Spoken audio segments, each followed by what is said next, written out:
worker. An audio strike against a monotone world. A podcast of anarchist ideas and action. For everyone who dreams of a life off the clock.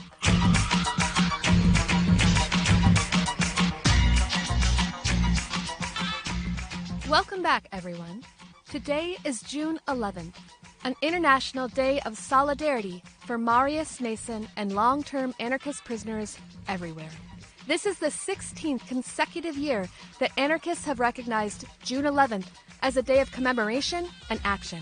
But 2020 is different from any previous time the day has taken place, in critical ways. Never before in this century have we had a global pandemic reshaping what long-term prisoners inside are facing and how we, as outside supporters, can come together to show support. And we're also in the midst of one of the fiercest waves of protest and rebellion we've seen in our lifetimes. This is a moment of ferocious tension in the U.S. prison empire. COVID-19 has spread like wildfire inside many prisons, jails, and detention centers. And until the Floyd uprising, a considerable amount of what limited public demonstrations were happening centered on amplifying prisoner voices and fighting for releases. Now that rebellion is sweeping the country, on the one hand, we have maybe the most intense focus on policing and so-called criminal justice that we've ever had. We've also got over 10,000 people arrested in the uprising so far, and the need for legal and prisoner solidarity in the months ahead will be fierce. On the other hand, so much political energy has focused in on policing outside prison walls and on targeted communities in the streets. There's a very real risk of the urgent struggles of people behind the walls going less noticed. So even as we pull out all the stops and give the Floyd uprising everything we've got, let's also keep in mind the critical importance of not forgetting folks in prisons, jails, and detention centers, and connecting their battles to the ones we're fighting today. So in this episode, we'll focus on prisoner struggles, including June 11th and support for long-term anarchist prisoners in particular, while doing so in the context of the pandemic and the uprising. We'll share info and updates on Marius Mason and other long-term anarchist prisoners, while also discussing how COVID-19 and the Justice for George Floyd movement are impacting them and our solidarity efforts, and also highlight other projects by anarchists and radicals to support incarcerated people.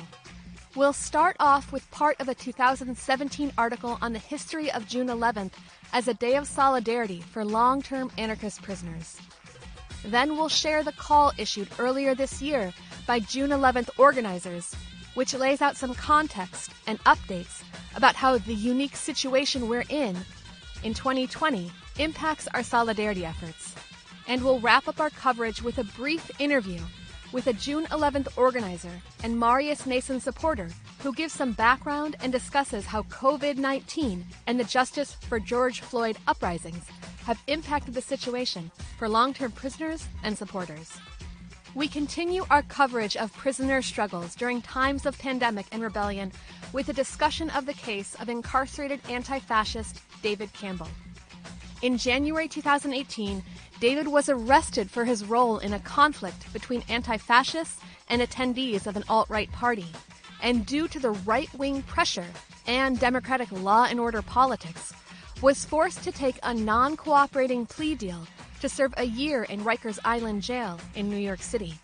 Of course, no one could have predicted when he began serving his sentence in late fall 2000 and attendees of an alt-right party, and due to the right-wing pressure and democratic law and order politics, was forced to take a non-cooperating plea deal to serve a year in Rikers Island jail in New York City.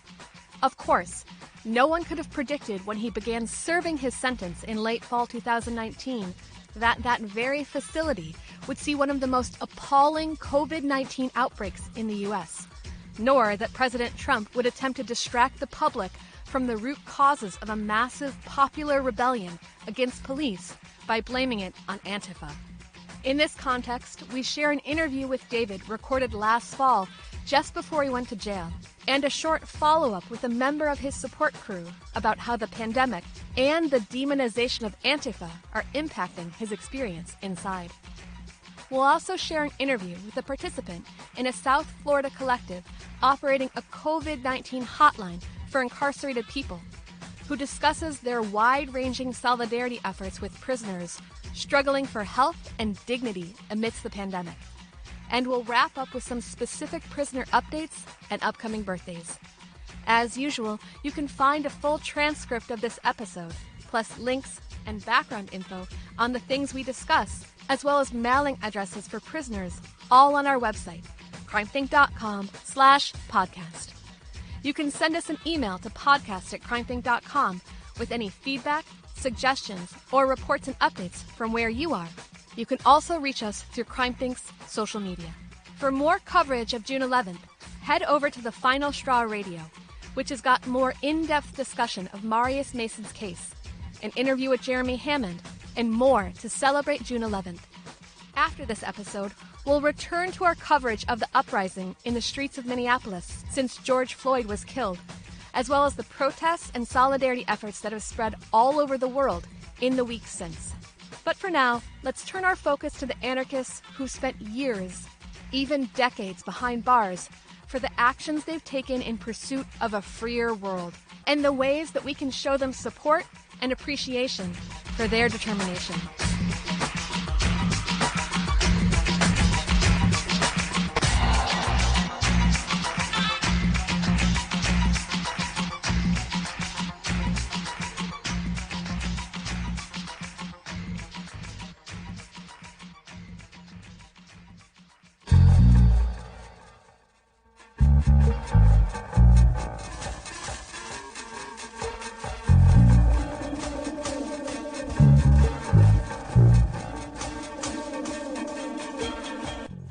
Anarchists in some parts of the world can draw on rich, long-standing intergenerational traditions that provide continuity within their struggles. In the so-called United States, this isn't a prominent feature of our activity. Anarchism over the last 20 or 30 years here has been perceived as a youth movement, and we've struggled to maintain infrastructure and to effectively transmit lessons from previous radical generations to newly radicalized and active folks.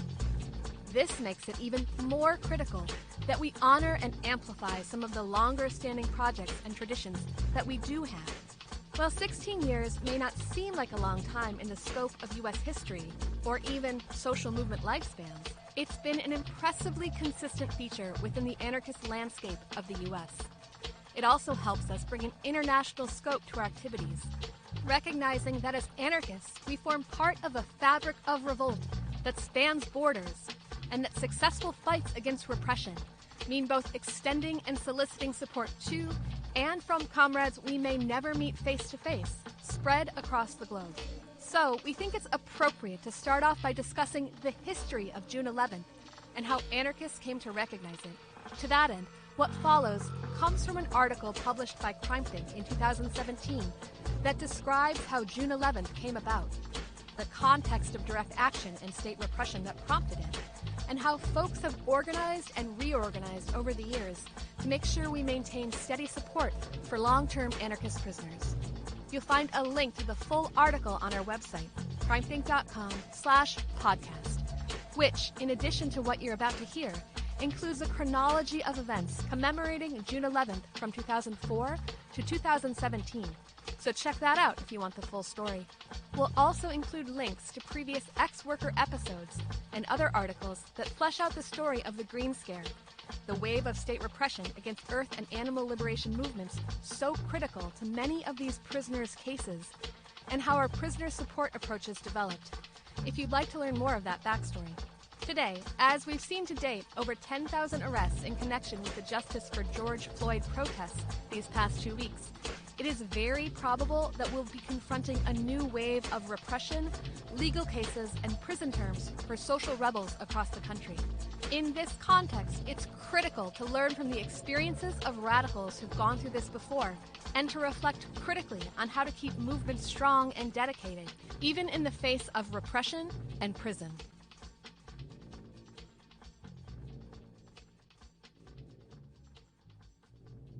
Since 2004, anarchists and environmentalists have observed June 11th as a day of action to mobilize around our imprisoned comrades. Over that time, the pace of revolt has quickened, with so many uprisings, clashes, and anarchist attacks that it's difficult to count all of them, not to mention all the indictments, raids, mass arrests, grand juries, and deaths. In this constantly shifting terrain, it's easy to lose track of the origins of our traditions. Our goal here is to trace a short history of June 11th as a small contribution to the global rhythm of revolt. June 11th has been observed as a day of solidarity since 2004, when 27 cities hosted events to support Jeff Free Luers, an eco-anarchist in his 4th year of imprisonment for the burning of 3 SUVs in Eugene, Oregon. While a rich history of solidarity practices already existed in North America, those were mostly focused on the Black liberation and anti-imperialist movements and the hundreds of prisoners still held captive for decades. The capture of Luers and his co-defendant Craig Critter Marshall forced the radical environmental and anarchist movements to confront the question of repression in new ways after Luers was sentenced to 22 years and 8 months for an action that didn't hurt anyone. Despite FBI harassment of public educational events, the Break the Chains collective and Luers' support crew organized the Solidarity Day to mark the 3rd anniversary of his arrest, inviting Ramona Africa to speak in Eugene as a step towards bridging the gap between different generations fighting repression. Ramona is a member of the MOVE family, a group of predominantly Black revolutionaries, some of whom have been imprisoned for over 40 years. Luers' dignified position throughout his imprisonment and the ongoing fight to release him were vital reference points over the following years as repression intensified into what became known as the Green Scare. The Green Scare extended far beyond the series of cases directed against Earth Liberation Front groups. When Operation Backfire struck in December 2005, leading to the capture of many of the participants in a prolific ELF cell in the Pacific Northwest, it was also intended to sever the connections between eco-saboteurs and mainstream environmental groups, with the FBI aiming to punish many of the latter for their tacit support of radical action. Meanwhile, other FBI agents set out to entrap young people like Eric McDavid, who served many years in prison before his sentence was overturned. The Green Scare also included many of the classic petty gestures of repression: police harassment and surveillance, blacklists preventing employment, frivolous lawsuits, and interventions in civil cases. For example, the harassment directed over many years against Marius Mason and his then-husband Frank Ambrose left the two of them nearly unemployable and surrounded by a trench of fear. Years later, some of Frank's former friends suggested that this was the aspect of the Green Scare that wore him down, particularly as others in the Midwest chose to distance themselves from those under the most intense pressure, rather than take a stand against it. Ambrose ultimately chose to cooperate with the authorities, informing against Marius and many others. As more and more anarchists and eco-saboteurs entered prison, most of them to serve shorter sentences, Luers remained on the support lists. There was the danger that his case would slowly be forgotten amid new raids and disasters, some of which also struck members of his support crew. In response, supporters began to think about the particular needs of long-term prisoners. Through years of struggle and legal filings, Luers won a shortening of his sentence, leading to his release in December 2009. By this time, however, Marius Mason had been imprisoned for 18 months, having received a nearly identical sentence of 22 years after pleading guilty to 2 major arsons against a GMO research facility and logging equipment, and acknowledging responsibility for more than a dozen other clandestine actions. Eric McDavid had already spent nearly half a decade behind bars. In 2008, the long period of defeats and shrinkage that had followed the Green Scare gave way to a new wave of revolt. Yet these new strikes, movements, and insurrections could have caused supporters to forget about Mason and McDavid as new indictments and prison sentences were doled out. There was no guarantee that the thousands of new radicals who emerged out of movements like Occupy Wall Street would be able to recognize Mason, McDavid, or other long-term prisoners as comrades deserving of solidarity. There was also the problem of slowly diminishing support crews. Only a few years into their imprisonments, solidarity efforts for Mason and McDavid were stagnating by 2011. In response, members of Mason's and McDavid's support crews and social circles came together in early 2011 to discuss coordination, hoping to launch a shared solidarity project. To summarize some of the goals expressed in this meeting. First, to address the specific problems of long-term prisoners by discussing how to approach prisoner support in new and more sustainable ways. This included considering the most exhausting elements of support and the intention to develop fresh strategies for fundraising, spreading information about imprisoned anarchists, and other basic tasks. An open letter written in the late 1970s to support autonomous prisoners in the Spanish state, titled To Libertarians, was an important reference point. The first point is to make the problem widely known, then to keep it from being forgotten, by demonstrating, always more powerfully, a growing impatience. The means will multiply as the movement takes its course. In support of the prisoners, a single small factory in Spain might go out on strike for a day, and this would be a model for the rest of the country. You will only have to make immediately known their exemplary attitude, and half the battle is already won. Right away, one shouldn't be able to start a university course, a theatrical performance, or a scientific conference without someone directly intervening or letting loose a rain of tracts that pose the questions, what has become of our comrades? And on what day will they finally be released? No one should be able to walk down any street in Spain without seeing the prisoners' names written on the walls, and the songs that are sung about them must be heard by all. The second goal was to take slow steps towards de-individualizing prisoner support in North America. As more comrades entered prison, the model of one support crew for one prisoner seemed unrealistic, doomed to result in eventual isolation. This model also seemed to contribute to the depoliticization of cases, as it tended to emphasize particular aspects of individual situations, rather than developing an analysis of shared context. Bringing together solidarity for Mason and McDavid was a small step out of this trap, allowing for more communication and coordination across collectives and distances. It was also a decision not simply to react to the state's indictments, which acknowledged no relationship between the defendants' cases, but to assert a new understanding of how we could struggle around both. The third goal was to take up the proposal of revolutionary solidarity more ambitiously, going beyond particular solidarity actions. Daniele Carmignani's description of this principle was vital. Solidarity lies in action, action that sinks its roots into one's own project that is carried on coherently and proudly too, especially in times when it might be dangerous even to express one's ideas publicly. A project that expresses solidarity with joy in the game of life, that above all makes us free ourselves, destroys alienation, exploitation, mental poverty, opening up infinite spaces devoted to experimentation and the continual activity of one's mind, in a project aimed at realizing itself in insurrection. A project which is not specifically linked to the repression that has struck our comrades, but which continues to evolve and make social tension grow, to the point of making it explode so strongly that the prison walls fall down by themselves. A project which is a point of reference and stimulus for the imprisoned comrades, who in turn are a point of reference for it. Revolutionary solidarity is the secret that destroys all walls, expressing love and rage at the same time as one's own insurrection in the struggle against capital and the state. In other words, solidarity is not simply reactive, nor just a matter of directly supporting specific imprisoned comrades. It is a positive project to spread and deepen the revolutionary struggle outside the prisons, in conjunction with those who are in prison, even when repression is strong enough to prevent communication. Linking imprisoned comrades to a broader subversive project felt particularly apt in the case of long-term prisoners for two reasons. First, new connections seem vital to combating their drift into isolation over time. Solidarity appears as active remembering.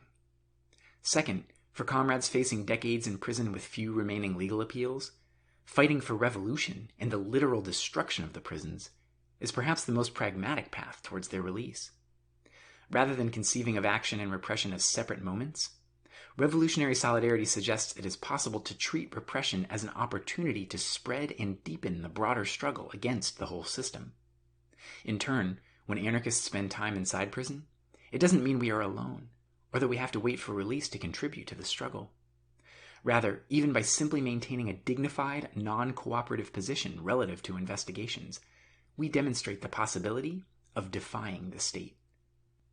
The fourth goal was to develop an expansive approach to prisoner support, in which a constellation of groups, assemblies, and cells could contribute to solidarity with imprisoned anarchists using many different forms of struggle. This meant finding ways to escape the model of isolated crews or committees of dedicated solidarity specialists. It meant developing an experimental approach to action. On the basis of these aspirations, the meeting proposed a reinvigorated June 11th Day of Solidarity, deriving encouragement from Loers's example and the innovations his support crew had developed over his nearly decade-long imprisonment. In recent years, Loers has distanced himself from the proposal for anarchist solidarity, but he remains an important point of reference. His public statement in 2011 was profoundly inspiring. This June 11th marks the first International Day of Solidarity with Eric McDavid, Marius Mason, and all our long-term anarchist political prisoners. We are here to honor them, to support them, to remind them that they are not forgotten, and most importantly, to demand their release. June 11th is a reminder to us that though we spend our days outside of a prison, many of our friends and allies spend theirs behind bars, having sacrificed what little freedom they had to fight for something greater than themselves. We have a responsibility to them and to ourselves to struggle and fight until all are free. As the June 11th statement in 2015 asserted, the struggle assumes new forms over time. McDavid won his release in early 2015 through the legal research and efforts of his close supporters, as well as his own determination, against the backdrop of the solidarity and tension developed each June 11th. At the same time, the solidarity extended by hundreds of actions and benefits around the world worked to organically transform June 11th into an international project that encompasses support for imprisoned comrades around the world. As a simple step towards maintaining this expansive approach, the assembly that has come together around the day produces a new call each year, aiming to suggest new connections or directions with reference to ongoing revolts and transformations in anarchist struggle. Some prisoners choose to add to these calls with their own words, detailing experiences and ideas that add to the debate, as did Marius Mason himself in 2015. Autonomous initiatives also shape the development of the June 11th project. For example, the Fight Toxic Prisons convergence draws connections between environmental organizing against pollution and ongoing struggles by prisoners and others against confinement. The contribution of countless comrades around the world, imprisoned or not, have taken many forms, including written analyses and messages, benefit events, info nights, demonstrations, actions, attacks, and bake sales. These do not simply accumulate quantitatively, but are also contributions to the evolution of anarchist revolt in the broadest sense, towards both sustaining our comrades and overturning the world that imprisons them. It's easy to make a contribution on a variety of levels, whether via a benefit show or an action, but it's also always possible to approach the challenge of solidarity in a new way. This creativity is essential to building new paths towards the liberation of anarchist prisoners, and everyone else. In the words of Christos Sakalos, an anarchist prisoner in Greece, June 11th is a day of war. It's a day of rebellion, because law and order may rule, but they do not reign. The existence of anarchist prisoners reminds us of the existence of the anarchist war, a war that sometimes burns slowly and sometimes blinds the heavens with its fires.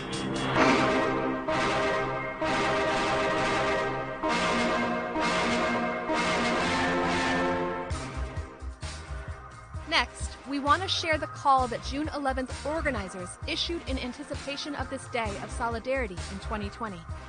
As you'll hear, it engages with COVID-19 and how the pandemic reshapes both the risks of incarceration and the context for resistance and solidarity. However, it was written before the explosion of anti-police outrage across the U.S. and beyond that has raged over the past 2 weeks. Now that we're in the midst of what feels like a completely different era of resistance, let's consider both the new risks and new possibilities for our comrades inside, and all of us working to support them as we fight alongside the rising movement against the police and the world they protect.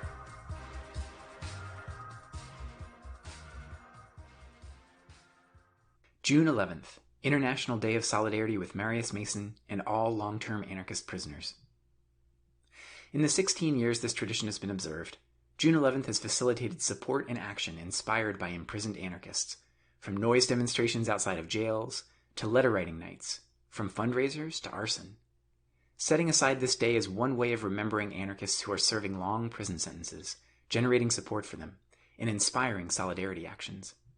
Because social struggles phase in and out, this day is a way to make sure that our imprisoned comrades are not forgotten. June 11th is a way of combating amnesia, of trying to sustain a long-term memory in the anarchist space. June 11th is a day against oblivion. The context of June 11th this year is one in which our lives have been wrenched out of normality.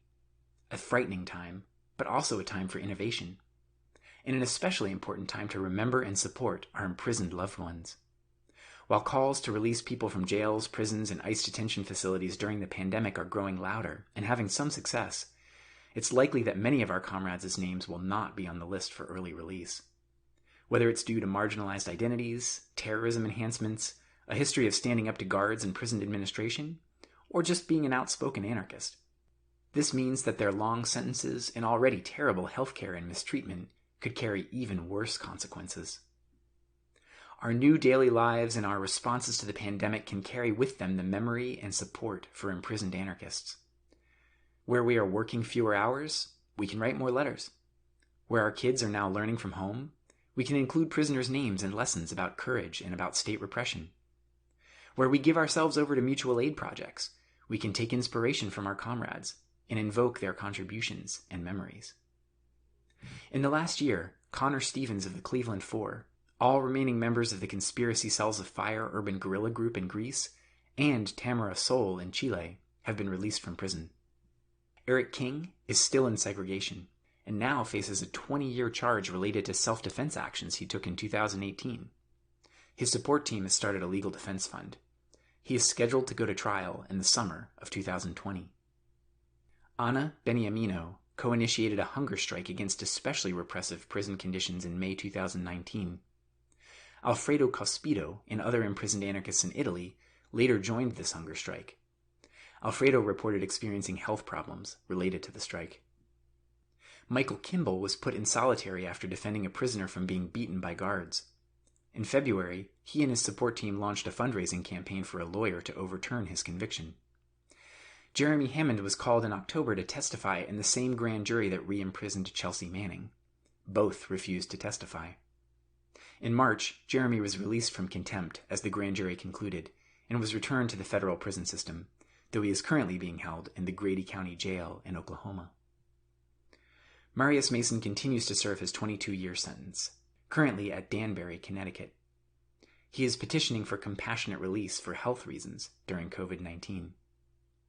Lisa of the Aachen bank robbery was recently restricted by a prison magistrate from being able to leave prison on weekends and during the day. As members of the struggles of the 60s and 70s complete their sentences, and younger partisans of recent struggles emerge from shorter stints in prison, we can connect with them in mutually enriching relationships. The challenges of being released from prison can be mitigated by a strong community of support. These communities of support can deepen their own understanding of prison by direct interaction with former prisoners. These relationships can strengthen each of the participants and expand beyond in the form of new projects and initiatives to free those still held captive. One important and often neglected aspect of prisoner support is aid to the families of the imprisoned. Family members, often constituting a prisoner's primary or only base of support, bear the emotional, financial, and mental hardships of their loved ones behind bars. The exorbitant costs of commissary, phone calls, and visits put undue strain on those who in most cases are already struggling just to make ends meet. Social atomization, which leaves most of us feeling lost, can be hell for those whose close companions have been stolen by the state and who lack communities of support.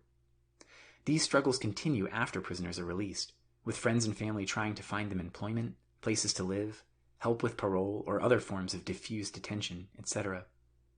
Project FANG provides travel funds to the families and friends of animal and earth liberation prisoners, allowing them to visit their imprisoned loved ones. The Rosenberg Fund for Children provides aid to the children of activists targeted by the state. Aside from supporting these projects, we encourage anarchists to form relationships with the families of anarchist prisoners. Some may not share our ideas, though many do, but they do share our desire to see loved ones in prison survive and thrive.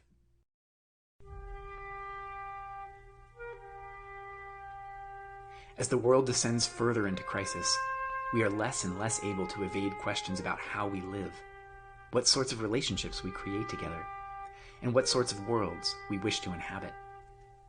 On the one hand, there is ever-increasing state power, the slavery of the individual to the technological system, and the loneliness of modern life. On the other hand, there are complex and difficult possibilities of decentralized lifeways in which individual freedom and shared joys mix in an alchemy which affirms both. Our bonds, tempered over years of living and fighting together, can prove the starting point for these new forms of existence. Those behind bars, who we have kept present with us in our garden plots and forest wanderings, in the melodies of our songs and in the adrenaline rush of our night work, are a part of the new world we hope for. Let's not forget them for one moment.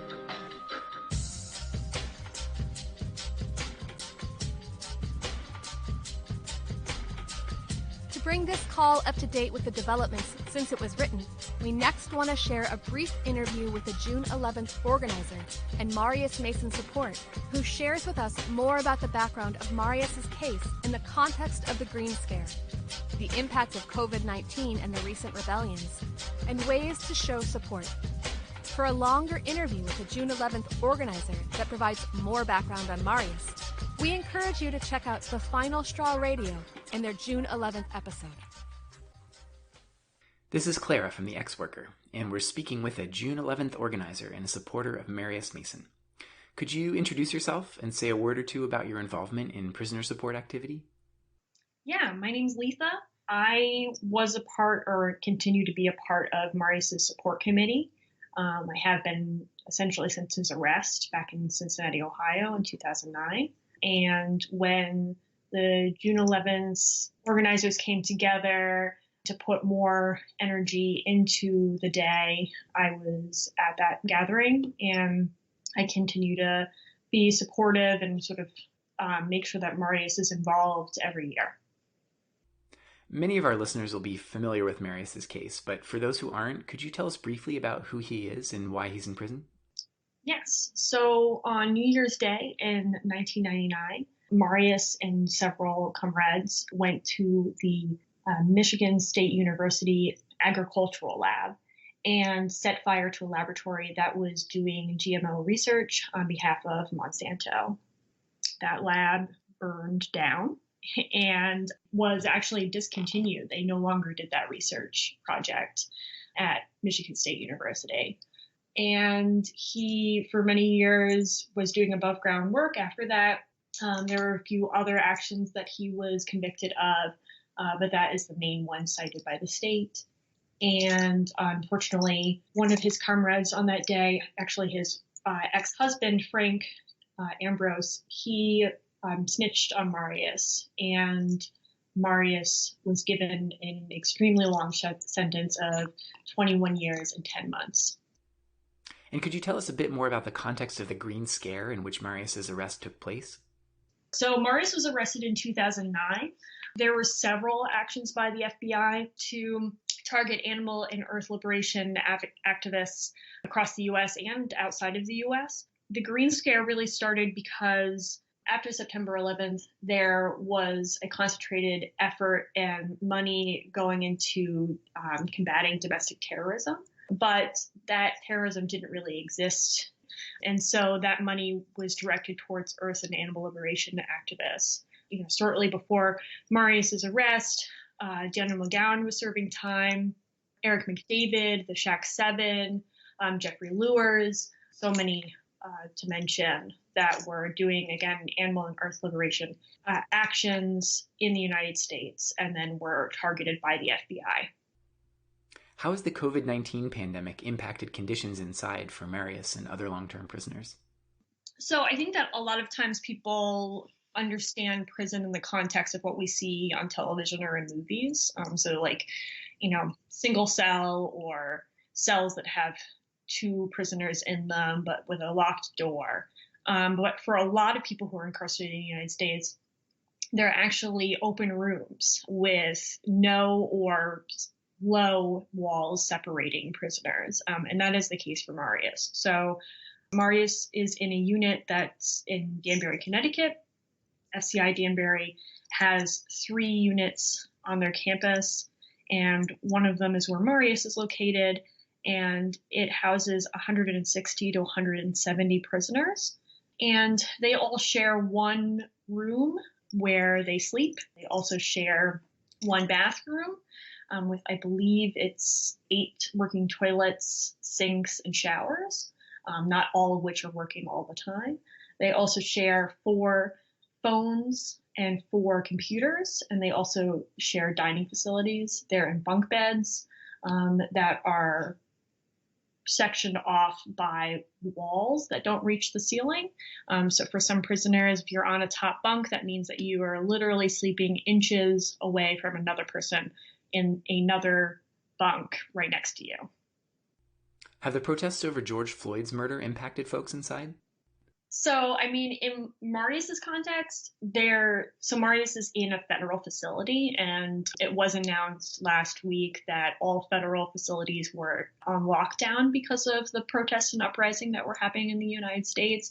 And lockdown, again, can mean a lot of different things depending on what kind of facility that you're in. So for some, it may be the fact that you are locked inside of your cell and unable to leave.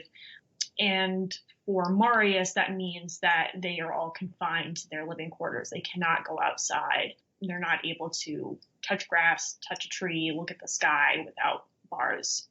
And so I think that's important to keep in mind. Marius is not a lot of visitors right now. It's tough right now. He's 45 minutes away, and I could have visited him this last weekend, but of course, they always have to make it harder because people on the outside are saying that we're done with police brutality. For some reason, that means that I can't visit my friend who's incarcerated. And I really worry for him, and I worry for the other people in his unit. But I don't say this in an attempt to say that we shouldn't rebel on the outside because it may affect people on the inside. I think that especially looking at Jeremy Hammond has posted videos of him on the inside where he's given a platform to other people who are incarcerated with him, showing that people on the inside certainly support what's going on outside, and that it's all interconnected, and that people certainly see connection, have lived experience of the connection between policing and their incarceration, whether they themselves experience police brutality in their arrest or if that's something that routinely occurs in their communities or routinely occurs while incarcerated. Certainly correctional officers are still police in a sense. It's really important right now to support bail funds. Certainly people are being arrested every day, and cash bail is a serious problem in the United States, and making sure that people who are incarcerated for really nothing else than they don't have money for bail is an atrocity. But additionally, thinking about that there are people who are incarcerated right now for minor drug offenses who have been in for decades. And what does that mean for them? I don't want to forget about people who have been incarcerated now for sometimes the majority of their lives. What does it mean for them that they've now experienced decades without proper medical assistance, with experiencing extreme trauma by being incarcerated? And they are in a really tough spot in more than one way, but one being that being incarcerated means that you are far more likely to contract COVID and not survive. Is there anything else you'd like to share about the importance of support for long-term anarchist prisoners today? For long-term anarchist prisoners, I want people to realize that their fight is not over. Just because they're incarcerated and you're given this extremely long sentence doesn't mean that they, like Marius, cares any less about the struggles that he's in for. I know that he thinks about the actions that he took every day. And it's really up to us to be out here to support him, because the actions that he took for us. He took for the earth, he took for animals. He took those actions because he cared about indigenous people and how they're affected by GMO research. And I think that it's important to continue to reach out, even if you haven't ever written to somebody who's incarcerated, or even if maybe you wrote Marius 5 years ago and you never wrote him back. I think it's every day is a good day to start and start writing again. That really sending mail to prisoners is a lifeline. And if you send him articles, he shares that with people on his unit. If you share any kind of information, that is liberating, because he is subjected to major news outlets daily, and that's really his only means of news from the outside. And so in any way that you can be supportive in giving him information or insight into what's going on out here, that's incredibly important for him and for him to share with others. If I could inspire anybody else to write to him, or if you knew him prior to his arrest and you want to visit him, we would love to support you in doing that. And if you have any questions about his case, or what he likes to hear about, I'm happy to answer those questions, as well as the support committee. Great. Thank you so much for speaking with us. Oh, thank you. You're listening to the X Worker. An audio strike against a monotone world.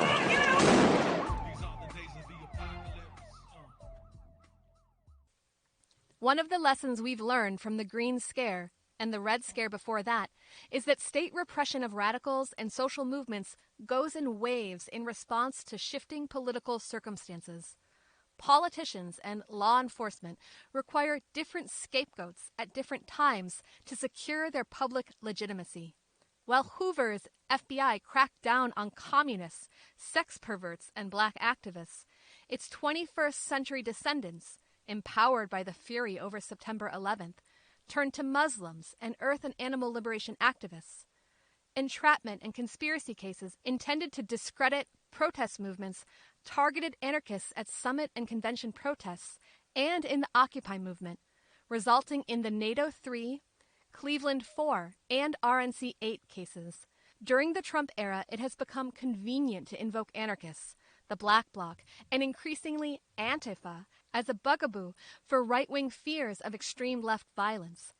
We saw this in the J20 case, and now in the absurd efforts to blame the militancy of the George Floyd and Black Lives Matter protests on outside agitators under the banner of Antifa. Legislatures have proposed bills like the 2018 Unmasking Antifa Act, which would have made a terrifyingly vague list of actions undertaken while wearing a mask subject to 15-year federal prison sentences. In the age of COVID-19, wearing a mask while protesting is no longer being targeted in the same way it has been in recent years across the U.S. But invoking Antifa retains its rhetorical power, and prosecutors who want to show they're tough on crime have gone after activists who stood up to fascists and alt-right figures, raising the costs of militant resistance and providing material support to fascist organizing. In the sea of fake news in which we're swimming these days, especially where Antifa is concerned, it's important to hear directly from people who are being targeted for repression by this rhetoric. So, we'll continue our June 11th coverage by sharing an interview with anti-fascist prisoner David Campbell, who is currently serving a year-long sentence in New York City for anti-fascist activity. This interview, recorded in October 2019, just before David entered jail to serve time following a non-cooperating plea deal, shows clearly the absurdity and political motivation behind the state's efforts to crack down on anti-fascists and anarchists, and a moving portrait of the consequences that can result from simply standing up for what's right in Trump's America.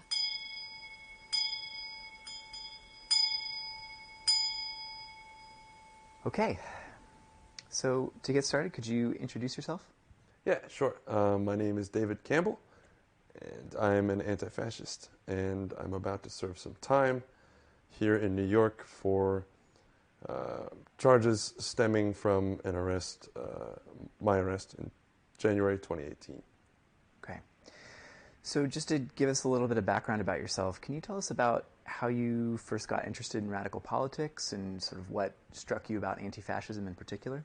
Yeah, so I think I discovered CrimeThink my senior year of high school, thank you, through a friend. Yeah, and that was a very important sort of gateway anarchist drug for me. And it funneled me towards other sort of strains of radical thought. And I've done a lot of exploring of different ideologies over the years. And, I've always had vaguely progressive sympathies, when I moved to New York and was befriending people who were from the neighborhood and stuff, and seeing like real poverty for the first time after college, that had an impact on kind of my outlook on the scope of things politically, that things would probably not be cured by neoliberal democracy.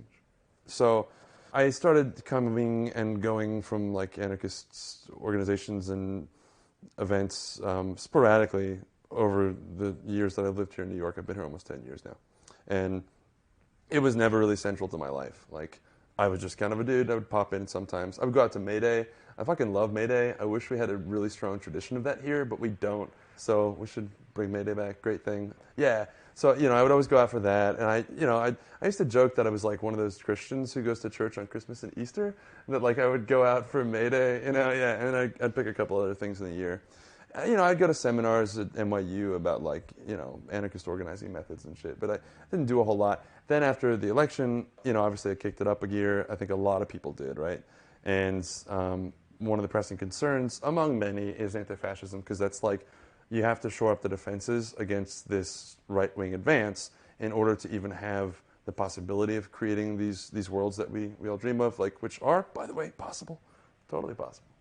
But we have to like allow them enough room to grow, and they will be snuffed out if we don't like put up a protective perimeter, right? So for like about a year, I was pretty, I mean, not that involved.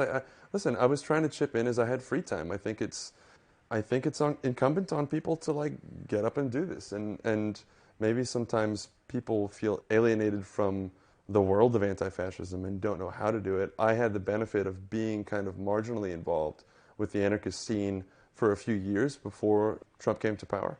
So I kind of knew where to look, right? But yeah, so I just started like going to more anarchist events and things, and in my experience, as far as I can tell, obviously I'm a little biased because I associate largely with anarchists. I identify mostly as an anarchist. But as far as I can tell, it's mostly the anarchists who are doing the anti-fascist work now. So that's kind of how I came into that's how I came to be out there in January of last year. Yeah. So obviously, since Trump's election, like you said, a lot of people have sort of kicked into gear, become more involved. In New York in particular, what were some of the circumstances around fascist organizing, extreme right organizing, that led to the event at which you were eventually arrested? I mean, New York is like a super progressive center. There's not a whole lot of far-right stuff here. There's more than you might think. I think it's definitely an easy trap to fall into, to say there are no Nazis in New York, because like there are in Greenpoint. There was an article on them a couple of years before 2016. They, you know, Mike Pinovich, that guy, lived on the Upper East Side, you know. Trump has a certain appeal to a lot of people, and some of those people live in New York, right? Now, the way that the city's kind of structured in terms of its laws, you know, municipal policies, stuff like that, it's pretty progressive from like a neoliberal standpoint, right? Capitalist democracy standpoint. But we're also seeing this thing around the country where like far-right groups are organizing marches in progressive centers, like Portland, just to kind of troll people in real life, right? So that happened a couple times, you know, like, and it happened a couple times over the course of the like year that I was involved, on and off, here and there, with anti-fascist organizing. Far-right groups would come in. There was like, you know, it was a march against Sharia law or something, which like, I mean, yeah, fuck Sharia law, but like, you know, what are we really talking about here, you know?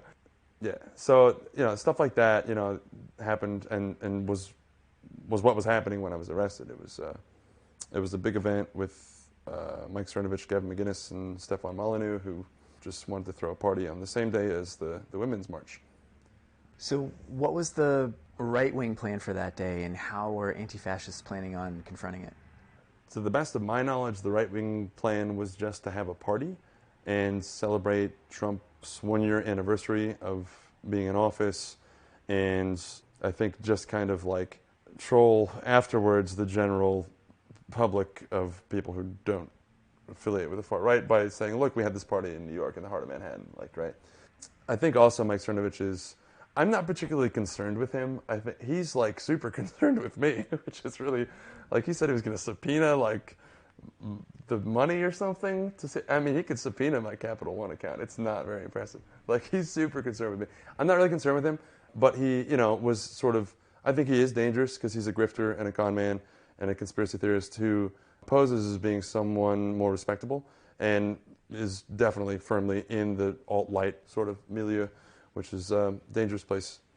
So I think he was looking to get kind of like a tour out of it and get some money out of it and get some prestige and publicity like he is often looking to do. And then the far left, the anti-fascist folks that I've associated with, it kind of came to me in dribs and drabs where people were saying, like, there's going to be a venue, and we're going to call in to shut down the venue. There was a Twitter account, I think, that blasted the location. It was like a temporary Twitter account. And this event was not starting until like 7 p.m. Like I said, it was the same day as the Women's March. So I think a lot of people plans to go to the Women's March to show solidarity. I mean, because a lot of people don't know what the fuck anarchism is. Like, what are these dudes in black doing, right? Like, yeah, we're for women's rights, definitely, firmly, right? Okay. So a lot of people plans, myself included, to go out to the Women's March. And then there I heard that it was still going on, that this far-right event was still planned for the evening. There was a Black Lives Matter event at Grand Central. And then I went over to the Cernovich event with a friend. Yeah, it was just a protest. It was like one of the most boring protests I've ever been to. It was like, everyone was like, oh, the cops are being super calm.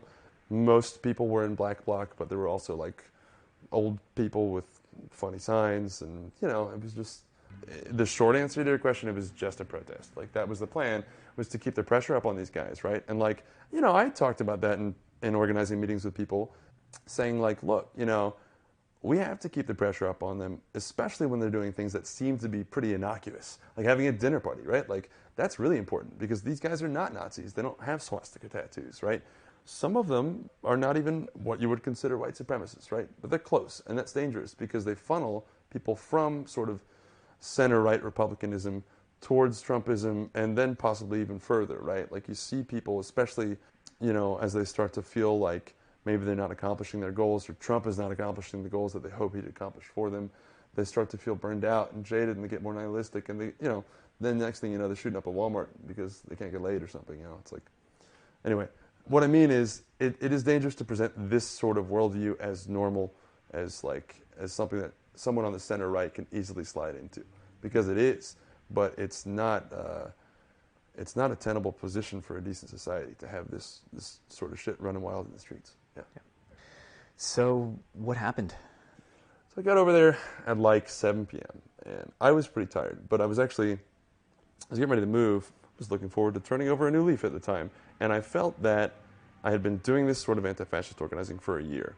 This was probably the last time that this was going to come to my city, right? That there were going to be, I think there were 700 people. There were 700 tickets sold to this event, right? And this was the last time that was going to happen, you know, while I was here. And I do feel that it has some aspect of responsibility. I don't mean to sound super cheesy. I'm an Eagle Scout. I know that's super nerdy, but like there's a lot of values that I learned in the Boy Scouts that overlap with anarchism, and I'm kind of proud of that. So like, you know what? Being an active member of your society is important. And if that means that you put on a ski mask every once in a while and stand across the street from 700 fascists and tell them to go home, then like, fine, that's what I'll do. You know, I'd really rather be doing something else, right? Like, as a good friend and comrade put it kind of early on in my short-lived anti-fascist career, I'd rather be high on my couch watching cartoons, which, like, yeah, totally, you know. But sometimes, you know, you got to get out in the streets. So I was out there, and like I said, it was extremely boring. You know, man, people kept suggesting, like, let's go get a drink. Like, this sucks. I was like, yeah. But, you know, it's my last protest.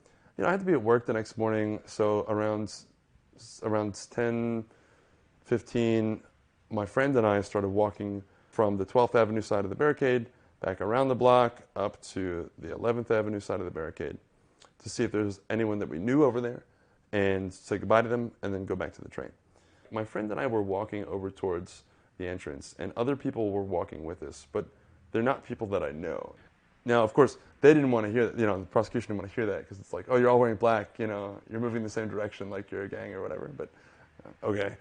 But so, like, we're moving around the corner at the same time as, like, maybe 5 other people, also in black bloc. We pass a guy in a suit. He looks a little tipsy. He's leaving the event. He looks kind of scowly, like he's really, like, you know, doesn't look happy. He's leaving the event. Nobody heckles him. Nobody just, like, sucker punches him. Like, he walks past us. There are, like 6 to 8 of us, Nobody says anything. We go around the corner, and there are like 4 or 5 guys in suits coming up the street being drunk and belligerent, and clearly leaving the event. This was an event where they specified that you had to dress in suits, no MAGA hats, like you have to look presentable. And they're coming up the sidewalk, and I didn't see how it started. Like, I don't know. I kind of wish I did, because I'd really like to know. It's always a finger-pointing game, but something popped off. And first thing I saw was a dude in a suit smack a woman in the face with open-handed smack and say, "Call me bitch."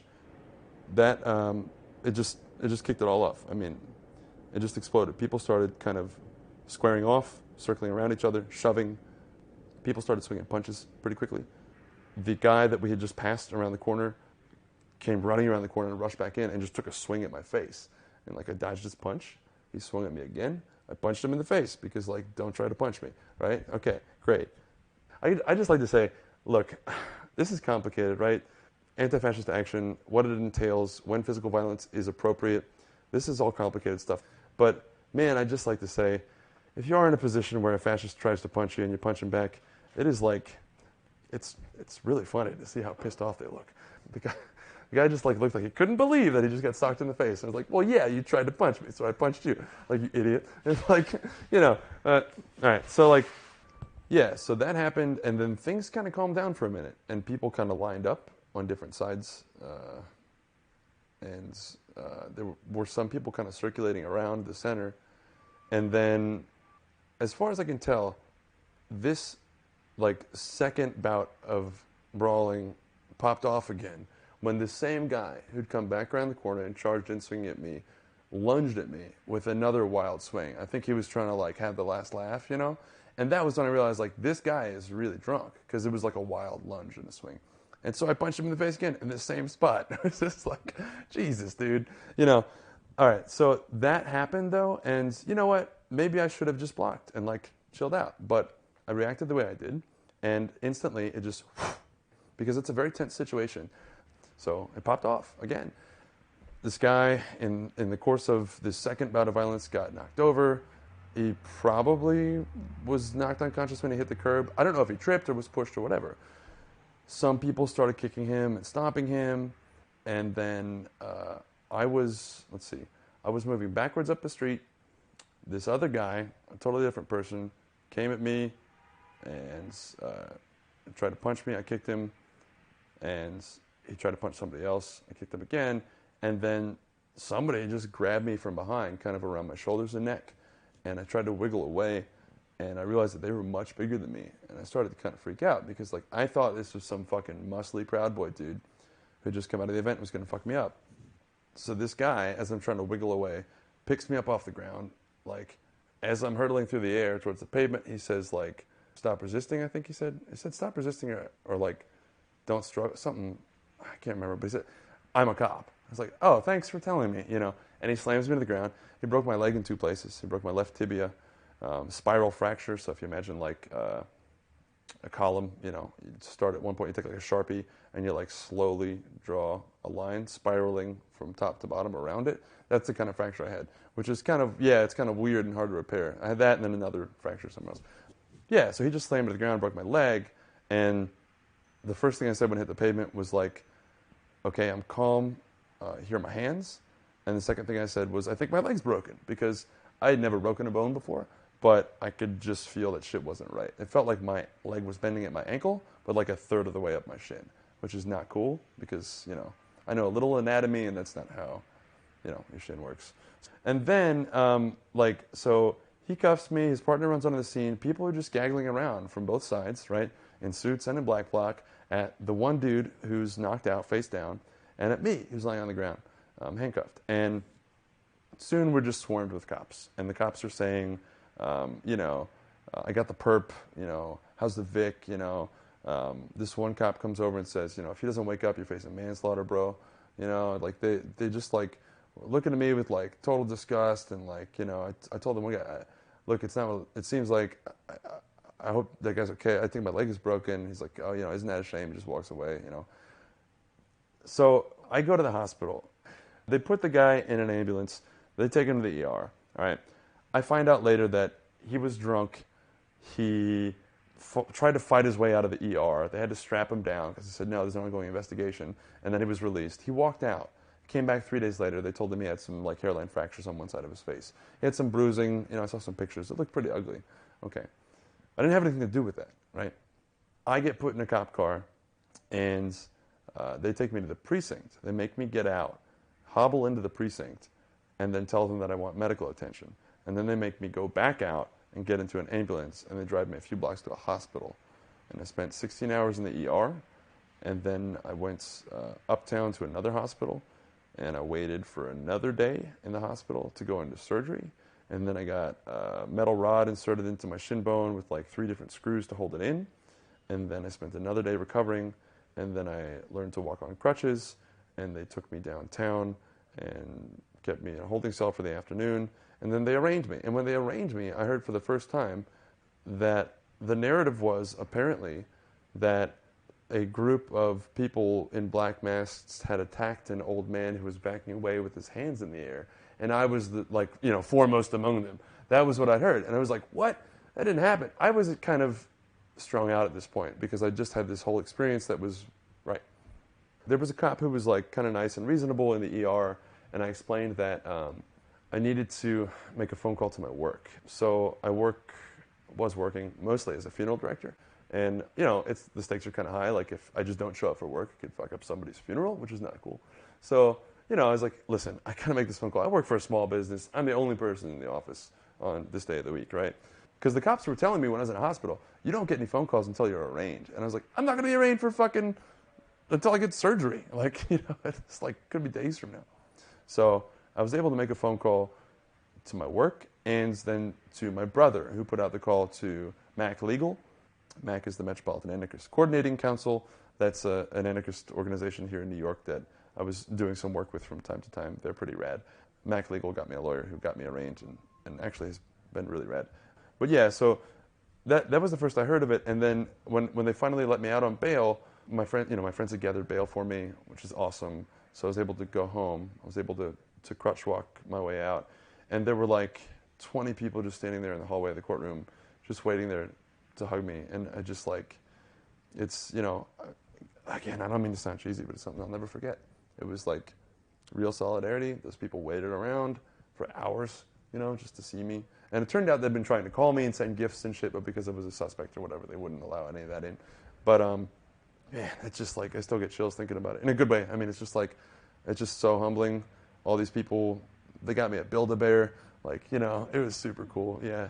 They took good care of me, man. They put me in a cab, sent me home. But before I went home in a cab, so some of my friends and comrades that were there told me, like, just be careful, because now you're, like, kind of a public person. And I'm like, what do you mean? They're like, there was media coverage, and it was really bad. I'm like, how bad? They're like, really bad. So I take a few days, and I look it up, and it just broke my heart when I saw this stuff. It's like, it seriously, it was like, I've been through all this, right? And, okay, now I'm facing charges that, like, I'm pretty sure I can beat because they're nonsense.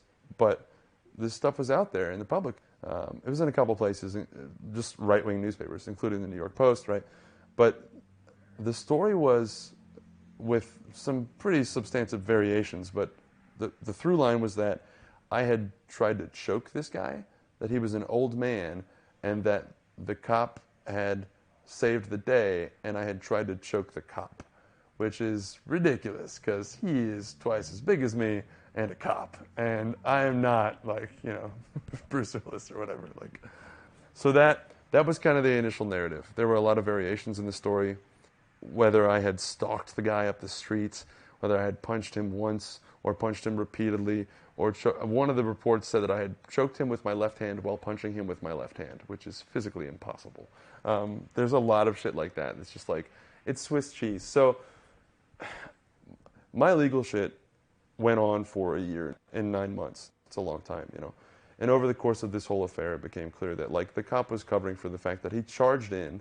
He was just parking the cars or something. Another cop let that slip to me, And you can see in the surveillance footage that he just kind of bumbles onto the scene and sees this brawl. And he's like, oh shit, and he just charges at the first person wearing black. Like, he sees a dude in a black hoodie and bandana tangling with a dude in a suit. Like, who do you think he thinks is the bad guy, right? So he charges at me, grabs me, breaks my leg without announcing anything. So he had to come up with a story so he doesn't get, like, you know, demerits or, like, cuts to his pension or whatever. Like, personally, I can't imagine throwing someone on the bus, like, to the point of them doing years in prison so that I don't lose 10 grand a year when I retire or something. Like, that's fucking really shallow, you know. But anyway, that was the initial narrative. So the initial charges were, you know, assault and strangulation and obstruction of oxygen, which are apparently 2 different charges in New York State, and resisting arrest. And I was like, okay, I can beat those. Then they got the surveillance footage about 6 months later, and it's pretty grainy. Everyone's wearing black and covering their faces, so you can't tell who's who. It's also hard to tell who's who on the other side. I mean, the guys in suits are all wearing dark suits. It's the back of their heads, you know. But the surveillance camera footage shows nothing of the sort that the cop originally reported, like, whatsoever. There's no stalking. There's no me jumping on an old man and trying to strangle him. There's no chokeholding the cop. Like, all that's nonsense. But they changed the charge. They kept the assault charge. They kept the resisting arrest charge. They dropped the strangulation and the obstruction of oxygen, but they added gang assault, which my lawyer explains to me is bad. Very, very bad. And gang assault is really, really, it's a sledgehammer of a law in New York. So it was passed into law in '96, like right in the middle of the Giuliani era, right, when, you know, the city was being, quote, cleaned up, right? So it's anytime there's 3 or more people engaged in a fight, they are a gang. You don't have to prove affiliation. You don't have to prove that they know each other, right? They don't have to have any of that. They can be 3 strangers fighting 1, 2, 3 other strangers, and they're both gangs, right? And then they're legally culpable for each other's actions, right? And it carries a 3.5-year mandatory minimum, right? So it's vague, and it's written very vaguely. It's been established through previous cases to heavily favor the prosecution, right? You know, it's been established that you don't have to prove that the people know each other. You don't have to prove that they share criminal intents. They don't have to be trying to do the same thing. They just have to be engaged in the brawl, right? And if that can be proven, then they will do 3.5 years in prison and 5 years parole, right? That's like the amount of parole you get for doing that much time. So that's what I ended up facing off against. And yeah, it's been a wild ride. So that essentially is like where we start working down to where I am now. So you've found yourself in this position where you've had your leg broken, you've been arrested, you're facing serious charges, and this media narrative has been concocted against you. Right.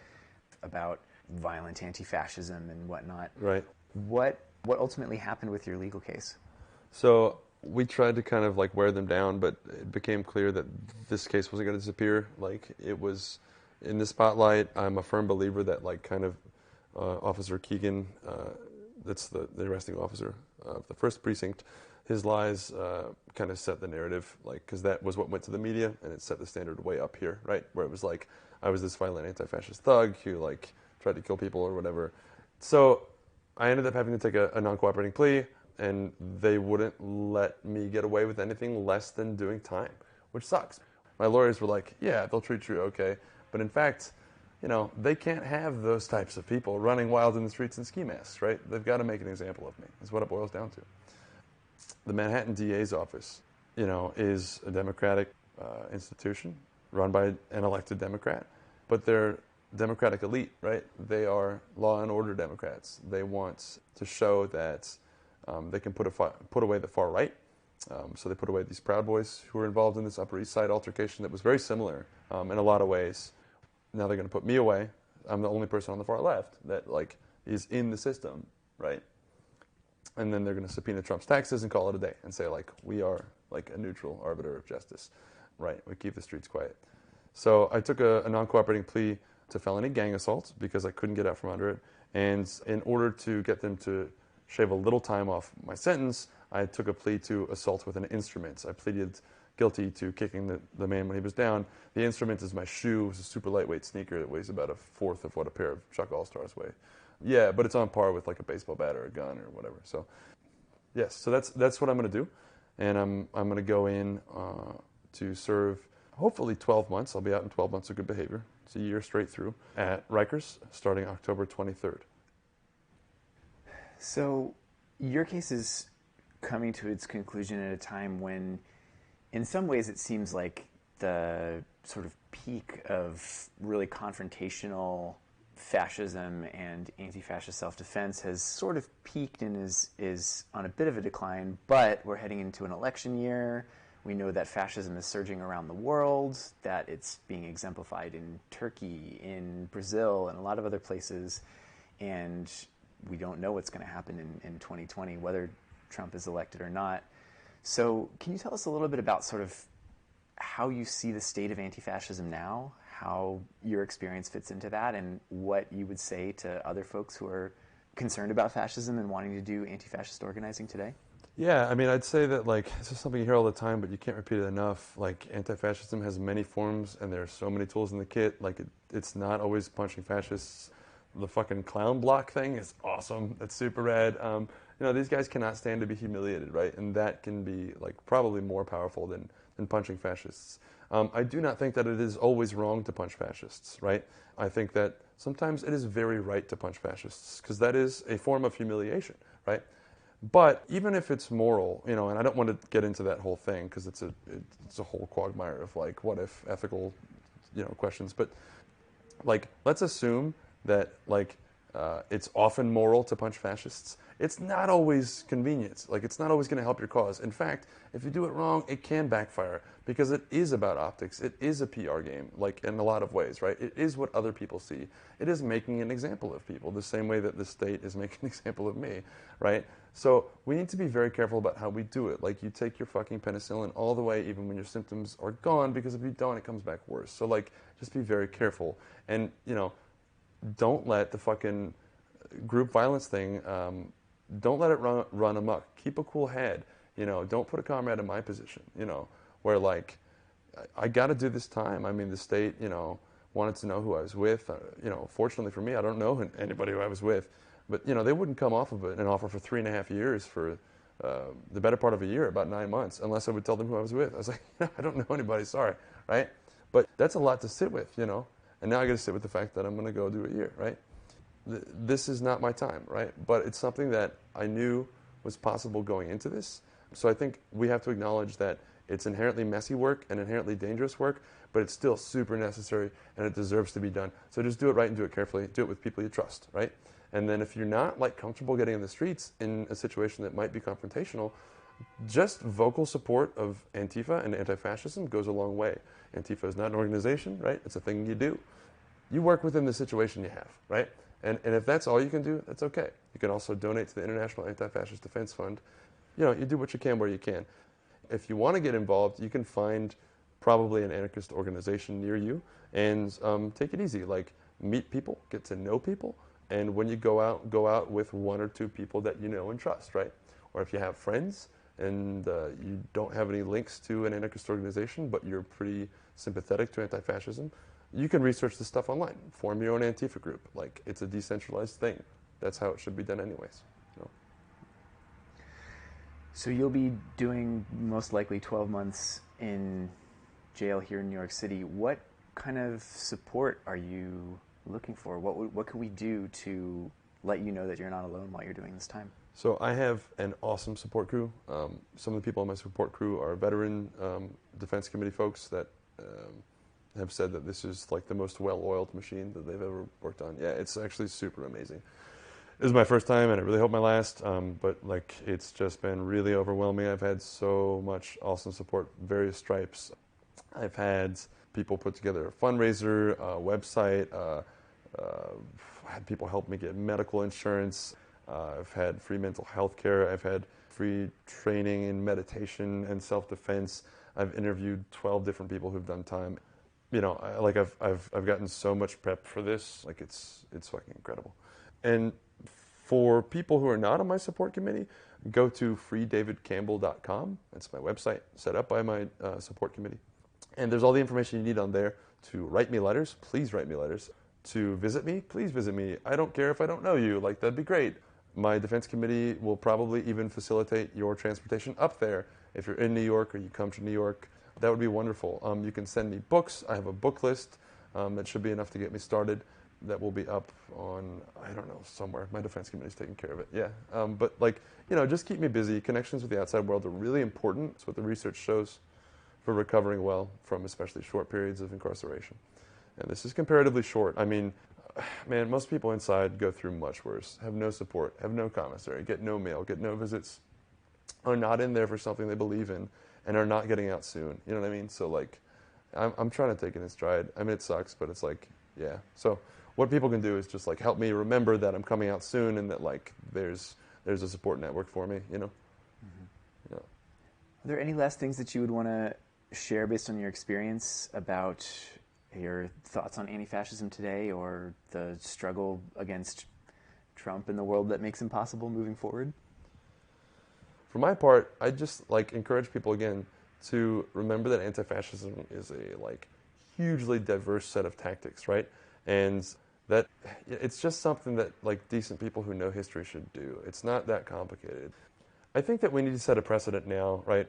Moving into a world that's probably going to increasingly destabilize, right? We have climate catastrophe looming.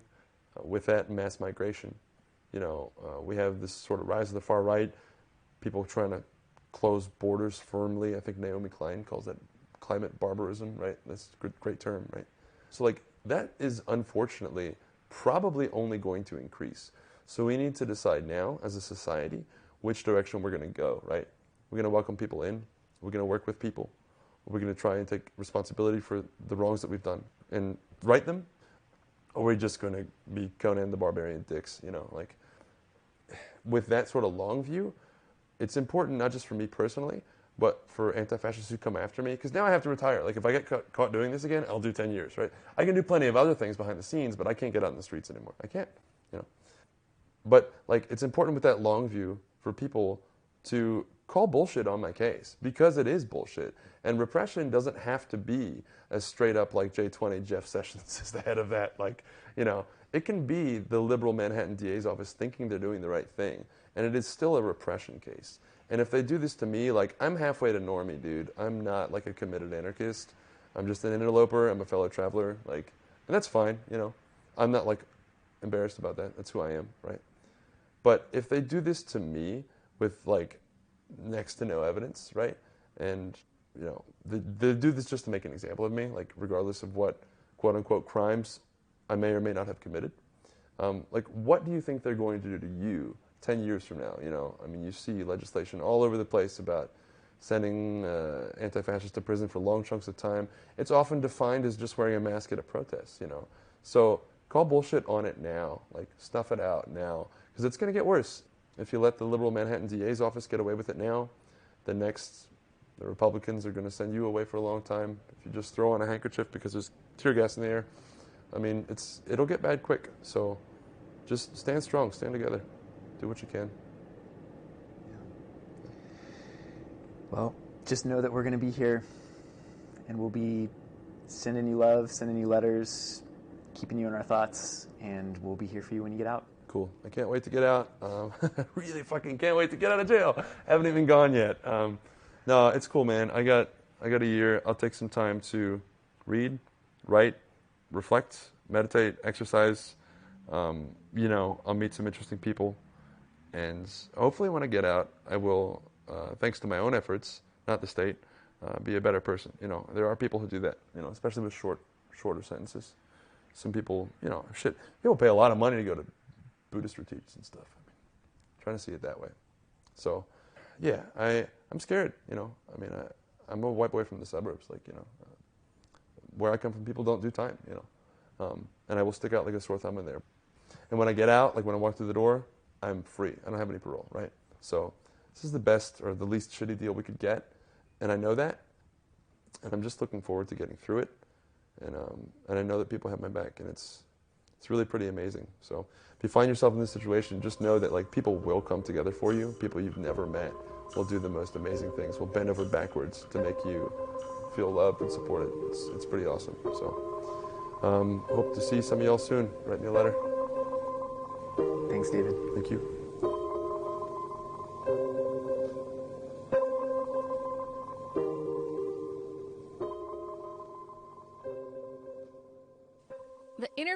have just heard was recorded in the fall of 2019. While doing time in prisons or jails is never easy, none of us could have predicted at the time how horrific the conditions inside so many facilities around the country would become, and Rikers Island is one of the worst. In April, a man jailed there on a technical parole violation died of COVID-19, and as dozens of cases spread among both inmates and COs, media reports described the New York City jail as the epicenter of the epicenter. And as if that wasn't enough, with the explosion of popular anger over racist police violence in the aftermath of George Floyd's killing shaking the foundation of the United States, Trump and Attorney General Barr decided to try to deflect attention and divide supporters by attributing the unrest to Antifa, usually described in all caps as a group of supposed black-clad domestic terrorists responsible for wrecking peaceful protests. While this is transparently absurd for any number of reasons, this appeal to their right-wing and law enforcement base worked. We've heard many reports of cops harassing protesters and arrestees by asking if they're Antifa. Let's turn now to a brief interview with a member of David Campbell's support crew who shares some updates about his situation since he began his sentence. Hi, thanks for speaking with us. Can you introduce yourself and say a word about how you got involved in David's support crew? Yes, so my name is Maura. I am an anarchist here in New York, and I'm involved with the David Campbell support committee. I am in the support committee because, one, I want to support my friend who is an anti-fascist political prisoner, but it all actually began with a smaller working group called MAC Legal, which is the Metropolitan Anarchist Coordinating Council Legal Working Group. It's a bit of a mouthful, but we were doing legal support for David during all of this, and many of us that are from that working group within MAC easily transferred over into the support group. And that's the brief end of it, but it has been about a year and a half, almost 2 years of legal support. And when he took a plea and then went to Rikers, the support committee was already well underway at that point. So, yeah.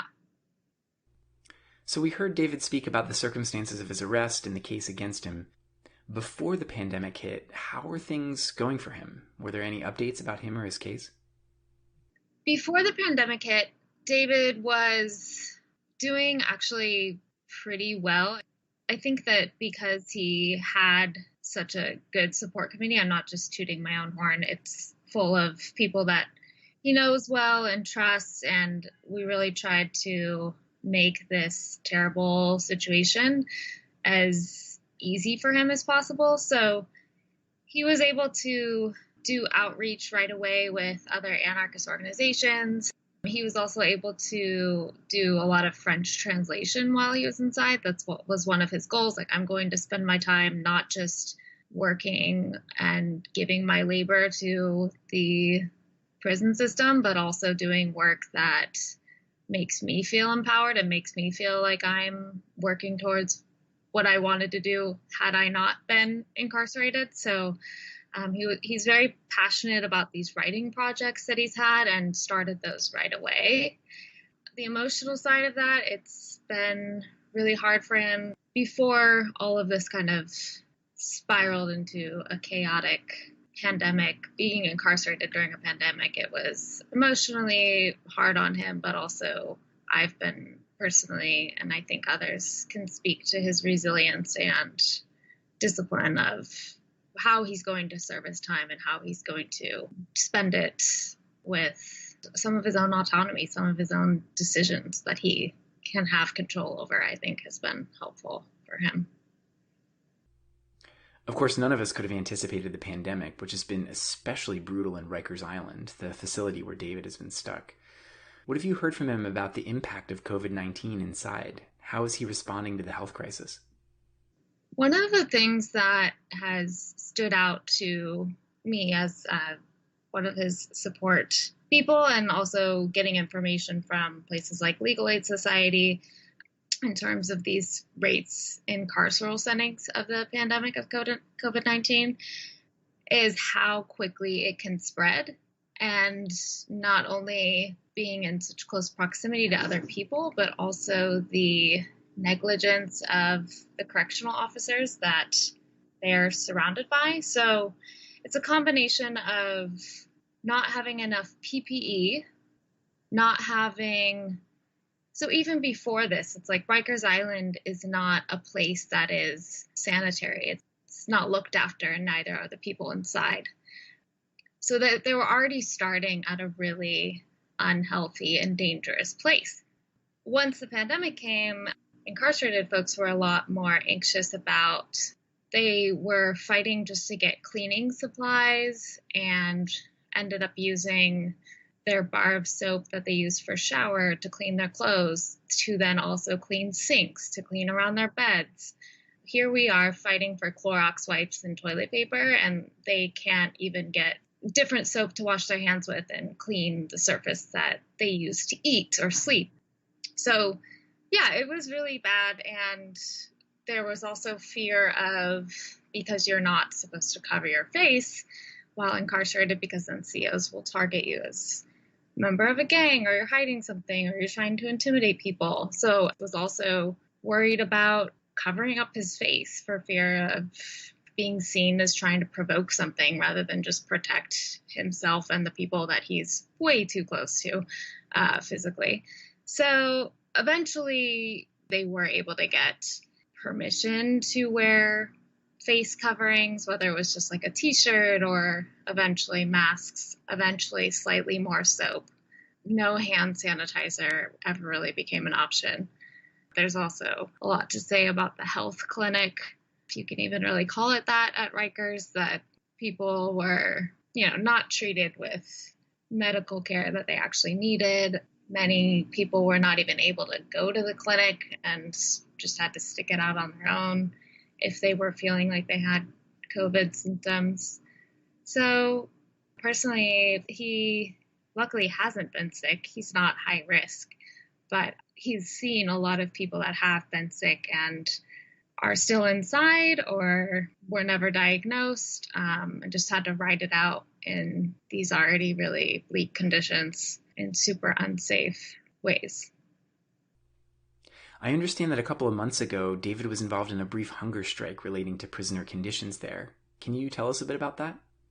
Yeah, so the hunger strike was back, it seems like a very long time ago now, March 21st to 22nd. So it was a really brief hunger strike, but it all started with a lot of people getting upset about not having enough PPE, the COs not wearing PPE around incarcerated folks, being shoved into a dorm with like double bunked beds, and I think they sleep 2.5 feet apart. So there's no way to quote unquote socially distance 6 feet apart. That's impossible. And by the time that people were getting diagnosed with COVID in Rikers, instead of doing what they should have done, which is release all of them, they quarantined some people. And then if you were not showing symptoms, you were then shoved into a dorm with even more people. So the already overcrowded dorms doubled in population in the dorm. So they were starting to hear from loved ones about the Hudson County jail strike and decided to, and I think that David is a large reason why this hunger strike was able to happen, even though he kind of is modest about it. But, organizing people saying, hey, if we do this hunger strike and we want to put out a statement, I'll let all of my antifa anarchist activist friends put it out on their networks and we can get some really major press about this. So it happened really quickly. He called a friend from the support committee and just read this statement that they wrote up that night. We put it out on Twitter, and then the next day they were all super hyped about it because I guess it was Chicken Day, which is a big deal because it's one of the only meals that any of them actually enjoy eating. So skipping that meal was a big deal for them. And I recommend that people read David's Hard Crackers article, because he gives a really good play-by-play about what actually went down for the hunger strike. But yeah, in brief, it had to end early because ultimately they weren't really able to continue the strike because of COVID conditions and not being able to go to the recreational areas and to the main areas that they would have been striking against. So they weren't able to go into work because of COVID. So that's why the strike was brief, but it did get a lot of press. They saw de Blasio mention it. They, of course, heard all about it showing up on Twitter and Facebook and Instagram. So they were really hyped. It was a moment, he expressed it as a moment of solidarity that he hadn't felt yet while inside. Another major development recently has been President Trump and Attorney General Barr deciding to construct Antifa as the scapegoat for the massive nationwide anti-police rebellions that have been going on. How has this impacted David as an openly anti-fascist prisoner? Yeah, so I'll start by saying that David has mentioned retaliation from correctional officers, specifically ones that were even maybe a bit more friendly toward him. He doesn't feel as though it's necessarily because he is an anti-fascist political prisoner. He did say that. I spoke to him yesterday about that specifically. But he did say that they are, because their egos are bruised at the moment, because cops have a bad rap globally, definitely in this country. People are talking about how unfair prison systems are that haven't really talked about it in the mainstream. So when the news is on, when the radios are on, this is all being heard within Rikers. So COs are acting out. They're doing multiple searches a day, whereas before, because it is a pandemic, they weren't doing searches at all because it's unsafe. They're also pretending that COVID is not even a thing, so to speak. They're not wearing masks. They're not wearing gloves. They're not handing out new masks. They're not keeping up with the cleaning supplies. They're not socially distancing people. So there's erasing the fact that there's a pandemic and then also making life more miserable for people that are inside.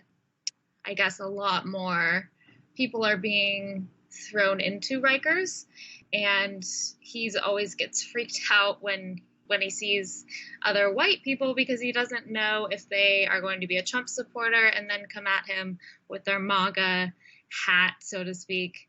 And he has not had any issues about that, but he does worry about it as more and more people go in, because he is publicly anti-fascist political prisoner. People there that he knows well, because he's been there for now 8 months, respect him. He's friends with them. If they don't like what he's about, they kind of leave him alone.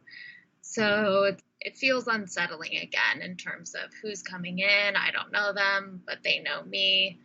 But he hasn't had no one saying Antifa leaders or anything like that, which is interesting in terms of what we're hearing versus what actually gets inside.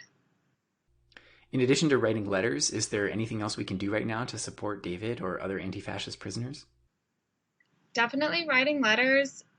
Even David loves to talk to people that he doesn't know super well on virtual visits. Like, he really enjoys seeing new faces. He loves his support crew, but he really does like seeing new people. So I can share information on how to do a virtual visit with him. And also definitely writing letters to all of our political prisoners right now is the best way to make them feel less alone, to make them feel like, even though there's all this kind of exciting shit happening on the outside, that they are very much a part of it, and in a lot of ways generate our more radical conversations around the police. So yeah. Thanks for taking the time to speak with us.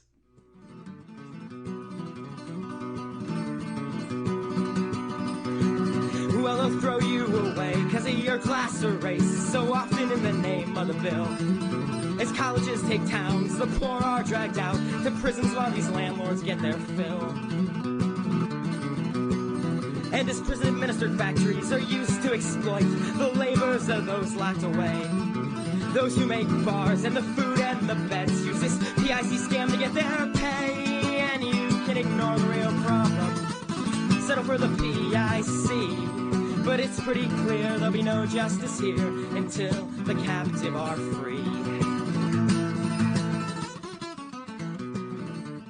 Since the pandemic hit the United States earlier this year, some of the most urgent activism we've seen prior to the Justice for George Floyd uprising has taken place around prisoners. In March and April, as states began to put in place lockdowns, shelter-in-place orders, and other measures to slow the spread of the virus, reports trickling out from jails, prisons, and migrant detention centers indicated that the situation was dire.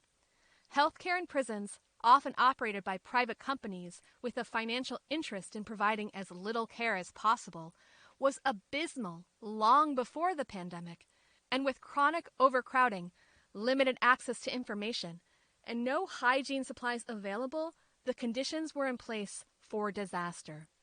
As a result, creative prisoner advocates began holding demonstrations in vehicles, making noise and showing prisoners they aren't forgotten, while also attracting public attention to their plight.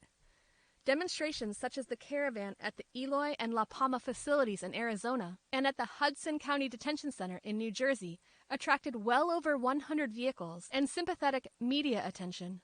In some cases, such as Philadelphia, police attempted to harass demonstrators by pulling over vehicles, issuing tickets, and obstructing access to intended destinations.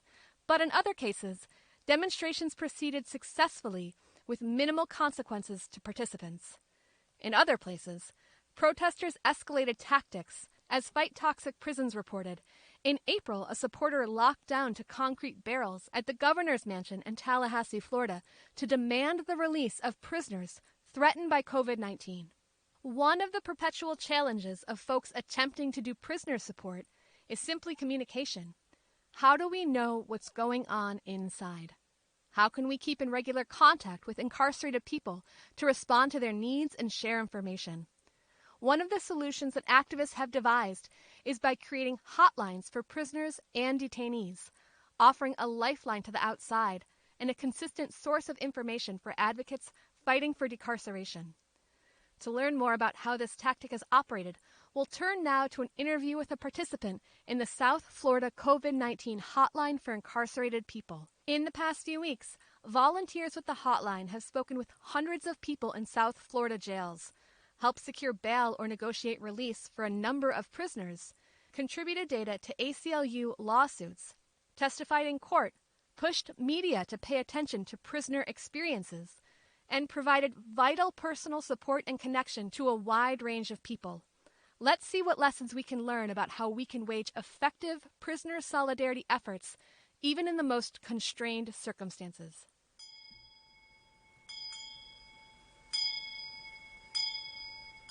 Hi, thanks for joining us. Could you introduce yourself and tell us a bit about how you got involved in prisoner solidarity during the pandemic? Yeah, hi, my name is Ruddy, and during the outbreak of COVID-19, comrades, friends, folks in struggle reached out to me and said that there is a need for getting data and connecting with prisoners and folks that are incarcerated inside jails and detention centers in so-called Florida. We got that message from folks from Fight Toxic Prisons and also from the Incarcerated Workers Organizing Committee. They did not have capacity to do it and also saw that there were some challenges specifically with Florida detention centers and jails. So we tried to respond as quickly as we could, getting a burner phone set up and going and doing car demos outside of jails in Broward County and Palm Beach County and blasting the phone number of the burner phone. And with that, and also being connected with family members of people that were incarcerated, we're able to get the phone number in 2 different counties, in 5 different jails rather quickly since April 5th. What sorts of stories have you been hearing from folks inside the jails about their conditions? So since April 5th, we have collected over 200 individual accounts from the different jails that we've received calls from. And the reports of what we've been hearing are atrocious. It's even worsened now because of COVID-19. With the pandemic, there's a lot of whitewashing going on. Broward County claims that they've lowered their rates of incarceration, while a black sheriff is claiming that he's trying to do as much reform as possible to improve conditions inside and stop police brutality. The reports that we've heard on the inside really demonstrate that reforms are really not the answer, and reforms aren't solving the problems, the institutional racism, and the actual absolutely dangerous conditions that are inside the jails. We have gotten reports from the infirmary in Broward Main Jail. It is extremely unsanitary that there have been fecal matter and other bodily materials on the walls, on clothing, that people that have real serious conditions, multiple reports of people that have had broken body parts and that have only received Tylenol. We received reports that of police assault, that someone had an open gaping wound, and instead of being able to get actual medical treatment, that they were assaulted by corrections officers, made bloodied, and left alone for overnight before they could even get medical attention. It's very clear that the system is broken and that the conditions are very unsanitary. Again, with the coronavirus, we've had reports that the corrections officers and the nurses are going into known contaminated areas and then going from those contaminated areas into known not contaminated areas, or at least not confirmed. They're not changing their garbs, they're not changing their gloves, so they are literally one of the largest sources of bringing in and spreading the virus is them. And then the other source is continually bringing more people into the jails off the streets, not only into the jail itself, but also bringing people off the streets into areas where people have been incarcerated in the jails for over a year or 2 years, way before the pandemic even started. And so people that could definitely be isolated from it and never been exposed to it are now getting exposed to it from folks being pulled off the streets. We've had reports that people are thrown into solitary because they cover their face or they are asking for a mask. So there's been retaliation for people trying to protect themselves. It's a recipe for outbreak. There are known outbreaks in a Glades County detention center, and we know for sure that there is definitely not enough testing happening. The conditions inside were already bad and already unsanitary, and now with the coronavirus, it has exacerbated it to the point where it is very life-threatening to the people that are in. So what is happening is very unjust. When we have done car demos outside of jails, we've heard of minor reforms, people calling in and telling us that that was the first time that they got a mask, or telling them that was the first time they got a new mask in over a week. The jail's response has been a 23-hour lockdown on all of the jails in Broward County. And so this 23-hour lockdown, it has made it so people cannot consistently connect with family, and they only have about 45 minutes to shower, call their family, contact their lawyers, do anything throughout the day. And because of our efforts, it's gone to 22 hours a day, but that's still absolutely not enough. And so there's been a variety of responses.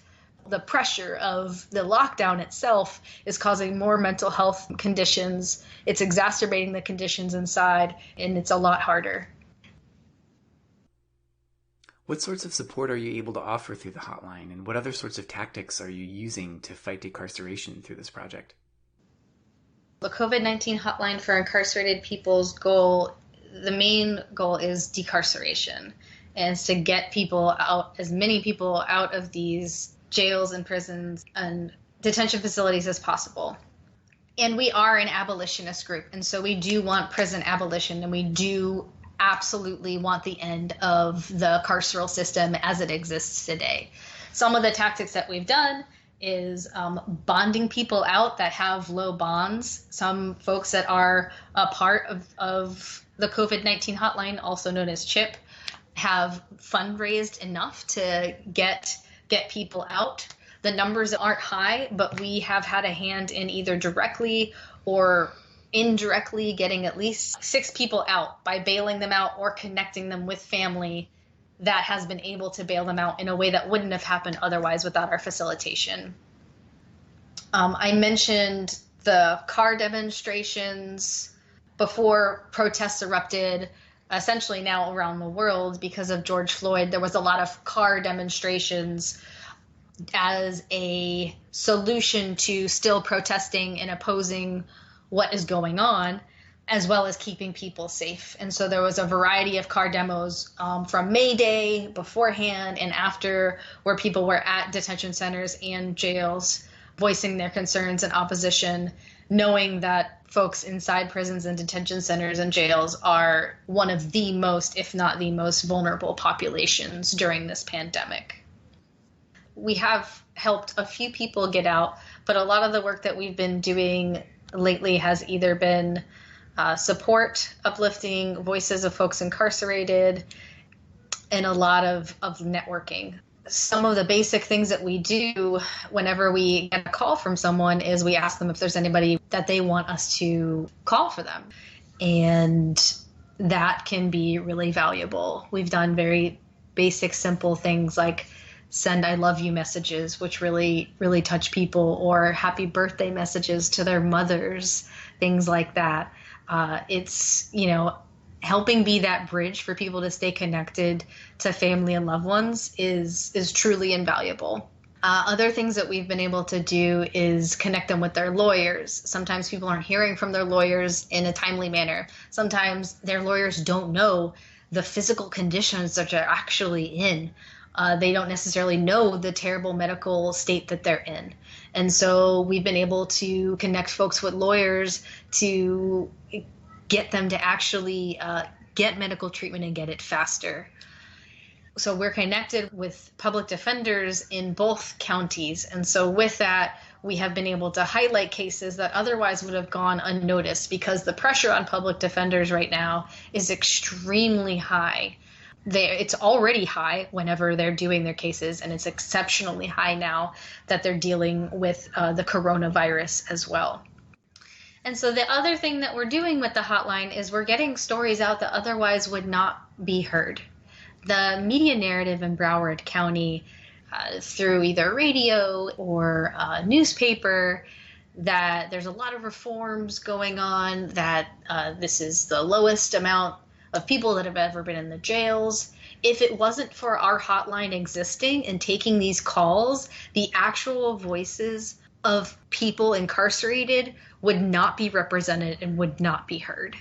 What we have done is almost every single week release a press release with quotes from incarcerated folks with their full consent, never doing it without that, but actually utilizing their voices and looking at the larger, broader picture to help paint the real narrative, the truth from their eyes and their perspective. We are working with a lot of folks that are facing a lot of violent charges, and we are working on breaking that narrative, what I consider a very dangerous narrative of pitting nonviolent and violent folks against each other. And really we're advocating for and raising the voices of anybody, regardless of their charge, because the conditions inside is not what anybody deserves. So we're constantly working on, whether through audio, through print, through video and things like that, we're constantly working on exposing the truths from the eyes of the folks that are experiencing it. What successes have you had, and what are the main challenges or obstacles that you faced? I would say the largest successes are actually getting people out and keeping them out. And I would say that it's also simultaneously the largest hurdle is getting them out. The challenge, the thing that is in the way is the court system. From people having out-of-county holds, meaning that they can't post bond, from people having holds on their bonds, or not even having a bond available, from the courts being extremely slow and shutting down as a result of a response to the coronavirus. It has been an exceptional challenge. What some people have been able to do is get people out on emergency bonds based on their medical conditions, but all of the paperwork that you have to get through to make it happen is ridiculous. And so I would say the system itself is the largest challenge in terms of actually being able to do direct support to incarcerated folks. There is a lot of profit around prisons, as most people know. What we have experienced firsthand is an exorbitant rate of expenses for contacting and maintaining contact with folks incarcerated. In the counties that we have been working in, we have seen charges for a single call as expensive as over $15 per call. And I'm not talking about an hour or 2 hour long call. I'm talking about a 15 to 20 minute call. It is absolutely inappropriate that there is no free access to connecting with loved ones and people on the outside in general, let alone this pandemic. And so it's extremely exploitative that Securus is able to profit like this to countless numbers of people every single day so they can connect with their loved ones. How have the George Floyd rebellions impacted the folks you've been communicating with inside? So we also have gotten some reports from inside the jails since the rebellions happening in honor of George Floyd and all of those who have been killed before him. And one of the reports is from Paul Rodriguez, and he was informing us that he's one of the many people that have been a victim of police brutality. And we've heard the story multiple times over and over again where people are assaulted by police officers and then they get charged for assault on police officer charges. I think one of the critical things is that George Floyd's death, sadly and terribly, is emblematic of so many deaths. I would say a very high percentage of the people that we have talked to are Black.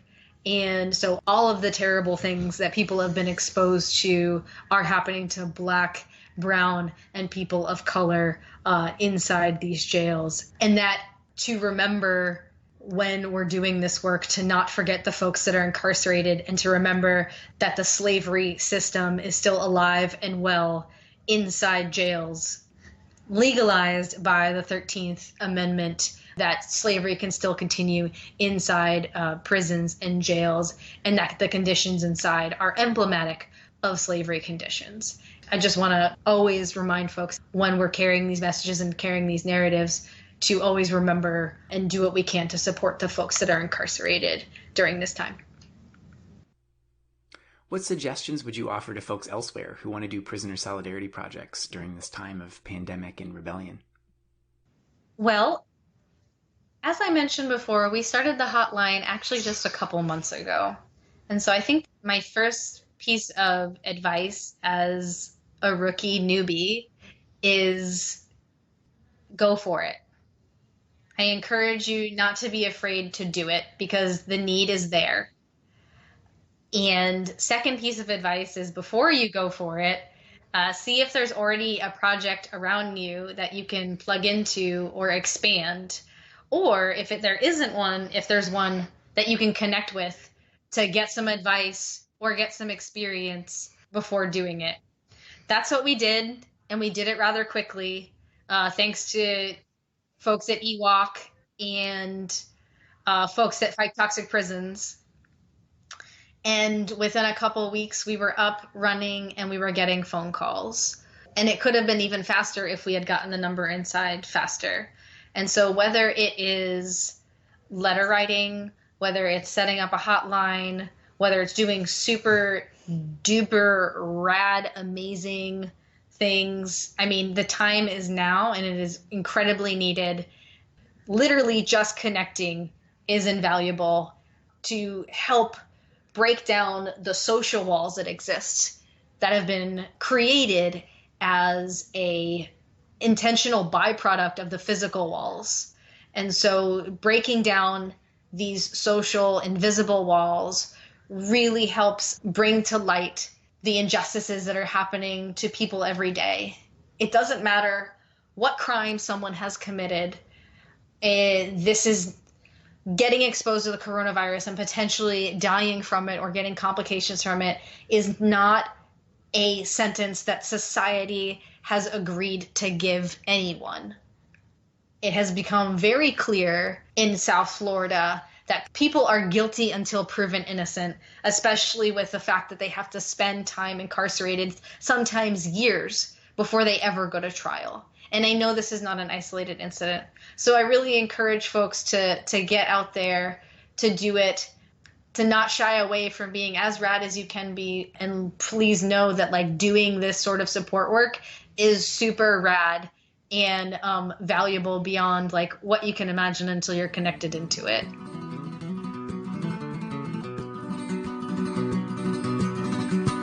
From outside you can't tell, but the inside is hell, as prisoners are subject to pain. 'Cause of who they are, not the crimes they commit, though it's injustice all the same.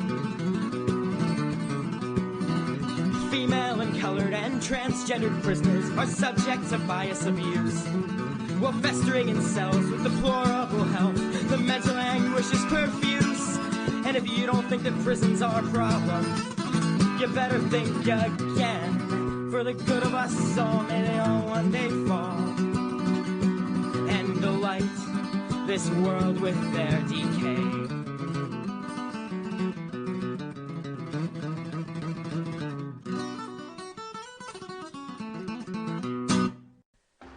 To wrap up things for this episode, we'll share a few updates about the cases of particular prisoners. Huge thanks to the folks from Anarchist Black Cross, the Jericho Movement, and other long-term political prisoner and prisoner of war support groups for their ongoing efforts to keep the health and well-being of incarcerated comrades foremost in our minds as we struggle to survive and resist amidst the pandemic. One of the most frightening and infuriating developments has been with Jaleel Muntaqim, a former Black Panther who has been in New York prisons for nearly half a century.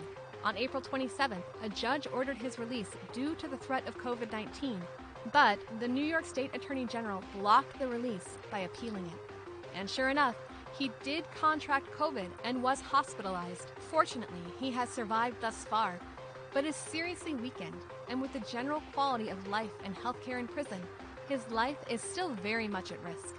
You can contact the governor, the Attorney General, and other officials to let them know what indescribably miserable scum they are, or, more politely, to demand Jaleel's immediate release to convalescence among his loved ones. Amidst the ongoing rebellions over racist police killings, we're excited to report that Ramsey Orta has just been released from prison. He was the person who filmed the murder of Eric Garner by New York City police. In an effort to punish him for helping hold killer cops accountable, he was sent to prison on trumped-up charges. The Kings Bay Plowshares 7 are a group of Catholic activists against militarism who were arrested for an act of civil disobedience against the Trident nuclear submarine at a naval base in Georgia in 2018. As they explained in their statement, nuclear weapons eviscerate the rule of law, enforce white supremacy, perpetuate endless war and environmental destruction, and ensure impunity for all manners of crimes against humanity. Earlier this week, the oldest of the activists, 80-year-old Liz McAllister, was sentenced to time served plus probation.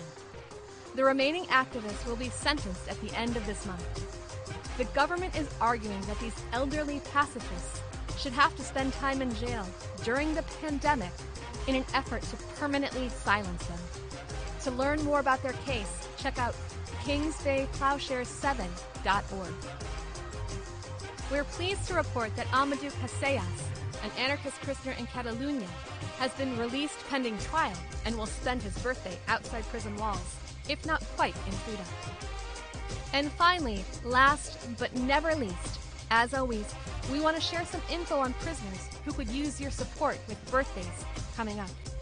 On June 12th, Jared Chase of the NATO 3, still locked up on trumped-up charges from being entrapped by undercover police at a Chicago protest in 2012.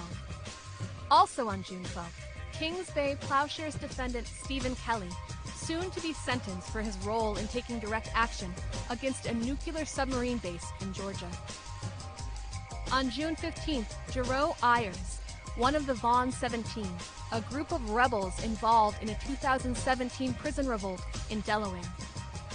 On June 17th, Jason Renard Walker, Texas prison writer and organizer associated with the 2016 prison strike, currently facing heavy repression for his ongoing attempts to expose the brutality of the prison system. We've got links to his prison writings, as well as the Final Straw interview with him on our website. And June 28th has been tagged as an International Day of Solidarity for long-term anarchist prisoner Eric King. So please, mark your calendars and do something for him. If you're new to writing prisoners, check out the link to a collection of prisoner support basics from It's Going Down we've got posted on our website.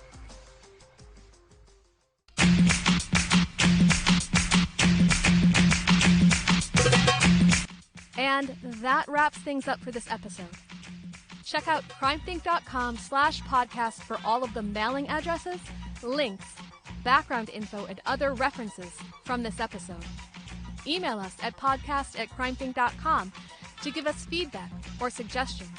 And also, please send updates or report backs from wherever you are about the shape that resistance is taking. Even as we take courage from the rebellions and protests spreading everywhere, and from the tenacity and persistence of long-term prisoners who refuse to remain silent, let's also never forget the folks we've lost. George Floyd, Breonna Taylor, Ahmaud Arbery, Tony McDade, and so many countless others killed by the police. Tom Manning, who died in prison last year, and the many others whose names we don't know, who, inside of prison or out, continue to struggle for freedom and dignity. Thanks, everyone. Till next time, keep loving and keep fighting.